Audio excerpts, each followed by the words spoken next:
somebody who was asking to get paid probably, I guess now 18 months ago or so, was TB12. He was going around to the NFL team saying, hey, please, can I please play quarterback for you? Would you pay me a pretty penny to allow me to play quarterback for you? I'll bring my walking boot.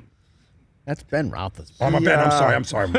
I'm sorry. He sat down with Jim Gray recently for our radio audience at for a fireside chat. For those watching on Peacock, you'll see that they're sitting in front of a fire. It's really weird. Yeah. Which makes me question where they are in the world because it is July. So they're sitting by the fire in Tampa, which... Cool night, Tampa. I don't know. Sounds like the name of a bad song. Sitting by the fire in Tampa. Cool nights in Tampa. Sitting by the fire one night in Tampa. And they're chatting about how Tom Brady was overlooked by several NFL teams. Not just when he was drafted as the 199th pick, but 20-odd years later before winning his 7th Super Bowl. Here's what Tom Brady had to say about getting overlooked. In the end, there's no better place for me to go than where I actually went, was the Bucs. But you've caused a lot of intrigue with this, and everybody's guessing. Do you care to expose who it was you were talking about? No, because there's private things for me that are going to remain, motivational for me. So they know who they are. I mean, that the teams. You think they know? Yeah, the teams know who were probably interested, and yeah, I mean, it's fine. I mean, everyone's got a choice to choose. I think what you realize is that there's not as many smart people as you think. It's just a reality. I think it'd be a no-brainer if you said, hey, you got a chance to get Wayne Gretzky on your team, or you get a chance to have Michael Jordan on your team. Oh, we don't need him. No thanks. We're good. In my mind, I'm kind of thinking, okay, well, let me go show those teams what they're missing. And at the same time, let me go prove to the team that did bet on me and the team that really showed that they really wanted me and committed to me that I'm not going to let them down. All right, we're going to Zapruder film this thing right now because if you're watching on Peacock, you'll see he's having a conversation with Jim Gray. They're chatting, they're laughing, they're looking at each other. But then the back half of that statement, when he says everyone, has choices to choose, and if you wanted Wayne Gretzky or Michael Jordan, he starts to look to the camera. Yeah. He starts to go right down the barrel of the lens, and he's serious. He shifts that perspective. He's no longer talking to Jim Gray. No.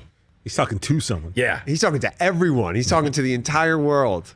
He's like, you didn't want me? And again, the things that motivate athletes, he said, I'm going to hold on to that to privately use that to motivate me. Do you guys have some things you hold on to privately that you use for motivation? Athletes at that level, they find things in the matrix of life to use as fuel to take them to the next level. Well, it's Brady remarkable. mentions Michael Jordan. Michael Jordan would just make them up. Like there was that famous one from The Last Dance. Yeah, it wasn't even real. Some dude from the Bullets at the time went for 30 or something and said, nice game. And then afterwards, Michael Jordan decided to ruin his career. It ended his life. Like he scored 50 on it.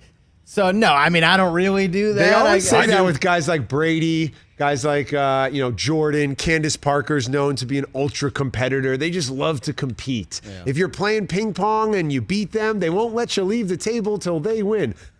Sound like a real pain to be around.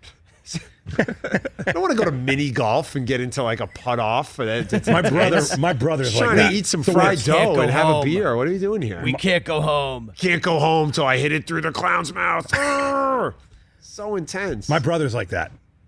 He's the worst like that. Playing video games. He's like, can't until I lose. become the raccoon in Mario 3, we are not leaving this couch.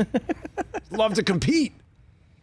But Tom Brady in year 272 or whatever it is now, as focused, locked in, motivated, determined, finding little things. Who was in the mix possibly instead of Tampa? The Denver Broncos or the Chargers. Oh, you guys didn't want to take a chance on me? I'll show you. He still's got to prove himself all these years later. Can't wait for the book to read that. That'll be in the book. Do you think Brady's going to write a book someday? Absolutely. 100%. Air it all out? I think he'll air it out. I guarantee it'll be like... The documentary is coming Got out. the documentary this fall. Gotham Chopra doing a long-form piece. But I don't this think time, he'll do it in that. I think he's waiting for after he's done, because he doesn't want to when is that going to be? It's also great to see him. Right. 55. It's also just great to see him now with nothing to play for. Yeah, he doesn't care. There's nothing to play for. What? Well, in our minds. Right. Yeah. But it's great to see him then find the things to play for. Yeah.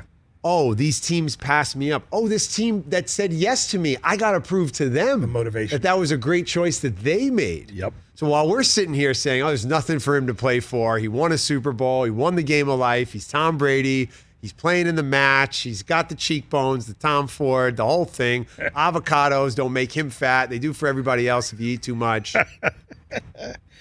But he finds the nuggets of motivation. He finds the reason to go out there and to do it. And that's a little insight into the mind of, one of the greatest of all, if not the greatest of all time. Hey, you watched all the way to the end. Thanks for that. Watch more right here.